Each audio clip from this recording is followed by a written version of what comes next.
How you guys doing? We are back on the firing line with Matt and Joe. That's right back. And as promised, we are bringing you more home defense videos. This time we're talking about long guns, specifically shotguns. Specifically on the table right here, 12 gauge shotguns.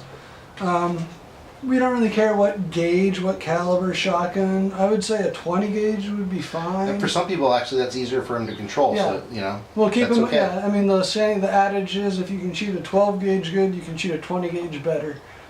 So you know, I mean, if you smaller statured, you can always get a shorter stock and a 20 gauge, and you know, just insert 20 gauge every time we say 12 gauge.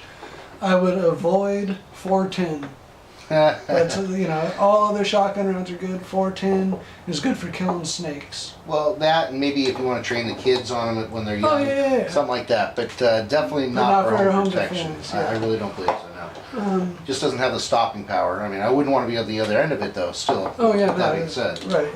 You wouldn't want to be on the other end of a 22, but again, you wouldn't choose that as your primary defense weapon. Exactly. I hope. So starting with a traditional, non-traditional looking gun, this is your Remington 870 Marine Magnum. Marine Magnum. Joe's had this gun done up in Cerakote. I call We're it a little exotic here. I call it the Snake Plissken. It's very cool. But you have your extended magazine tube.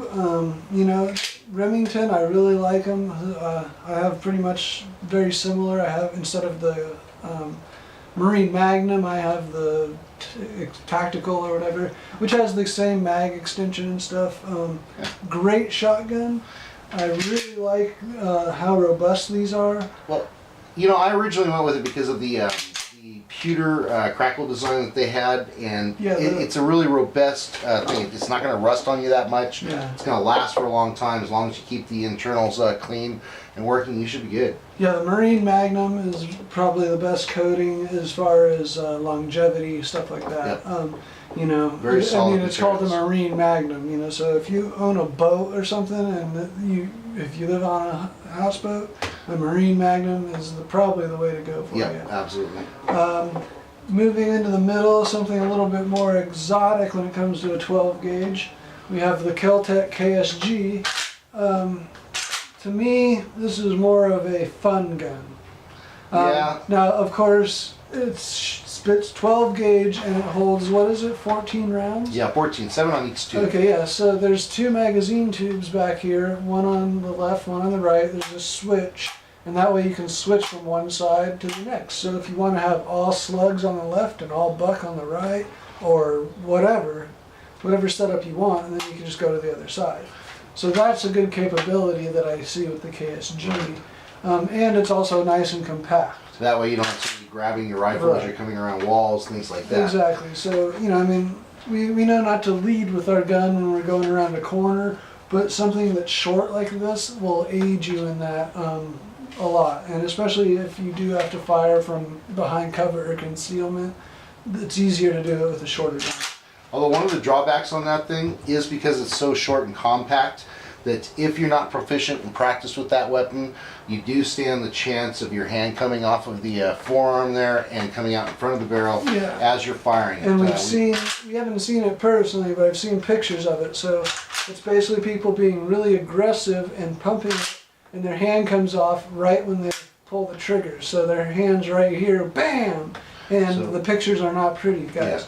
So a hand stop would be a good idea if you have this for home defense, because your adrenaline's going to be pumping, and you're going to pump this thing really hard if it's a home defense thing. So if you have a home defense KSG, I would recommend putting one of the hooks on the front. I think that would be a lot better than a vertical grip. 100%. Well, vertical grip, we've seen those break off, and you do that, and your hand's in the same spot. Exactly. So keep that in mind. Be proficient with the weapon. Like any of these weapons, of course, you have to be proficient. But with this weapon, you really kind of have to know what you're doing. Yeah, shotgun. I mean, excuse me. Yeah. Sorry, but I mean, shotguns in general, whether it's a pump, a semi-auto, a KSG pump, I think a shotgun takes more practice than pistols and AR carbine type stuff. Just because you're not putting a magazine into it and you're good to go with a bunch of ammo. This, every time you load it, you load one one. You know, there's no, I mean, you can get good at it and load them fast, but there's no way to load more than one at a time. Exactly. So that's kind of the only downside. The upside, 12 gauge shotguns, as far as civilians and home defense goes, is probably the most powerful weapon we can own. When it comes to pulling the trigger one time and putting a whole bunch of energy into a target. Well, and it's so diversified depending on the ammunition that you use, so that's another thing that you want to consider as well. And that's a good point there. I wanted to talk about that too. Your barrel length and all that stuff, you know, doesn't have as much to do with your spread as your ammunition itself does. So when you pick a gun, whether, you know, oh, and down here we have a Mossberg 500. Just a real standard model with a telescoping M4 stock. I like that model because you can really have a short stock, which I do like on a defensive gun. You know, another thing too is the Mossberg 500 was something that was a little bit less expensive. And again, considering, you know, what gun, where I want to keep it in the house and different things like that, I thought that having this inexpensive gun that I know also works well is something to keep around, and it hasn't let me down yet. No, yeah, good. And but as far as ammunition goes, I think that your ammunition is just as important as your gun. And once you are trying to pick a specific load for your home defense, that is very important. There's lots of stuff out there, you know, everything from birdshot to buckshot to medium-sized buckshot, slugs. Yes. They have the tactical, the flight control, all that stuff. Each one of those is going to have a different pattern, a different spread. The kind of basic saying, I think it's like 1 inch per yard is a rough estimate. So if you fire at 10 yards, you'll have about a 10-inch spread. And that's roughly. But I've seen with the flight control, it cuts that in half. Yeah. Well, and we also see with different chokes and different things as well on shotguns, which can be important too. Yeah, if you have a full choke, it's going to be a lot tighter. You can direct to keep even a you know, double aught just nice and tight, even out at 16, 17 yards, no problem. Yeah, that's a good point. The only thing I would not recommend for home defense as far as ammunition is birdshot. Don't get me wrong, birdshot will hurt like a you-know-what. But unfortunately, if it's somebody who's trying to kill me, I probably don't just want to hurt them. I need to stop them right now from doing whatever they're doing. So with that said, birdshot I don't think is a valuable choice. A lot of people will say, well, load your first round with birdshot, and then that way, if you know they don't stop, then you shoot them with buckshot. No. If they need to get shot, they need to get shot with the best thing you have. Oh, that's exactly right. You know, don't set yourself up for a failure in a fight. Use the best that you have and what your capabilities are. It's the same concept as people that say, you know, just walk in and just get out of my house, and that noise enough will scare them. The reason I disagree with that is if you're walking down your room or hallway waiting to find somebody to go, that means you're walking down the hallway with an unloaded gun. So as you're going, and say he turns the corner, you bring the gun up and you didn't pump it yet because you wanted to get the cool sound. So don't, you know, that's another one of those things. And it's not necessarily a myth because that would make me leave.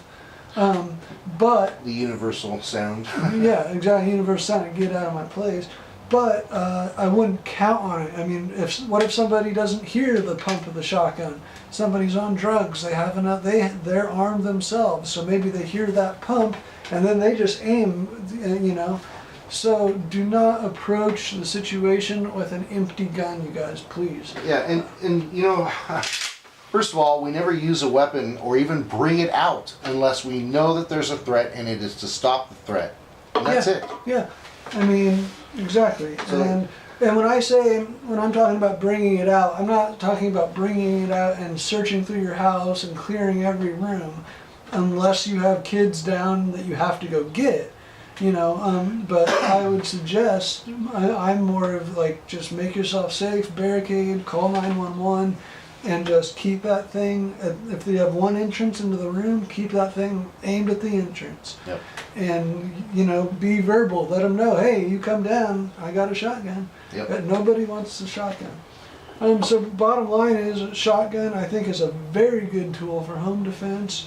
I don't think it is the best, but I think it is a very good tool, mainly because of the versatility of being able to pick your different cartridges and shells and stuff. Well, and also sometimes people with disabilities sometimes might find this to be something a little bit easier to manipulate as well. Right, and you know, they don't have to be pumps or semi-autos. I mean, even a good old double-barrel shotgun, like the Clint Smith Thunder Ranch versions. Right, that's a very nice little overrider. Yeah, you know, I mean, that's a nice shotgun. You got 2 shots and it's easy to get those rounds out. Yeah, So. and just like anything else, like I said, with a shotgun, you're loading one at a time no matter what. So even though it's only got 2, the reload is just as fast or just as slow. You just got to practice it. Just depends if your glass is half empty or half full, you know. Yeah, it better be half full. So that's kind of a base for shotguns. So I would say go with a quality, you know, like a Remington or a Mossberg for home defense. Those are the 2 like kind of rock solid companies. Right. And then buy 5 or 6 different types of ammo, go to the range, Try it. and shoot them into a piece of paper, and so you can actually pattern your gun. Yep. Because that way you'll have an idea of how it will perform maybe in your house. And you should try it at different distances too, so that you understand what it's going to be like if you have to shoot down from your kitchen down the hallway to where the bedrooms are, Yeah. or something like that Get a rough estimate in your head, like, okay, the longest shot in my house that I would have to take is 14 meters, 14 yards, and then go to the range and practice that. And then also practice what if I had to take a shot at 5 yards. Right. Because you want to know that ammo is going to act differently at those different ranges.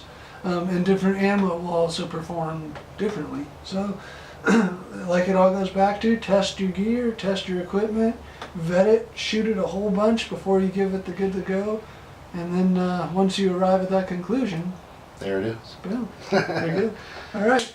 So that'll wrap up the shotgun stuff. If you have any questions, go ahead and leave them in the comment section below. Go ahead and like the video. And we're going to have some more videos coming up about long guns and home defense shortly here. So you guys stay tuned on the firing line with Matt and Joe.